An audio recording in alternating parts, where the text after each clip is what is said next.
اللہ تعالیٰ آپ کو کسی مصیبت میں یا کسی آزمائش میں اس لیے نہیں ڈالتا کہ آپ تھک جائیں، آپ ہار جائیں یا آپ دنیا سے اکتا جائیں،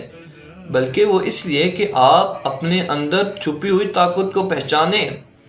کیونکہ جب تک آپ کسی پرابلم کو فیس نہیں کریں گے، جب تک آپ کے اوپر کوئی مصیبت نہیں آئے گی،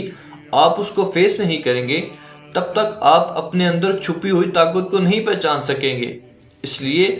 اللہ تعالیٰ کی ہر آزمائش کو صبر کے ساتھ اس کو سولو کرنے کی کوشش کریں، اور یاد رکھیں کہ جو شخص ان مشکلات کے دنوں میں بھی صبر کا دامن نہیں چھوڑتا اور اللہ کا شکر ادا کرتا رہتا ہے، تو پھر اللہ تعالیٰ بھی اسے کبھی بھی اکیلا نہیں چھوڑتا،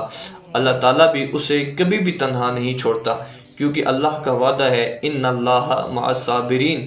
اللہ تو صبر کرنے والوں کے ساتھ ہے۔ اور پھر جس کے ساتھ اللہ کی ذات ہو، پھر اسے دنیا والوں کی کوئی ضرورت نہیں ہوتی۔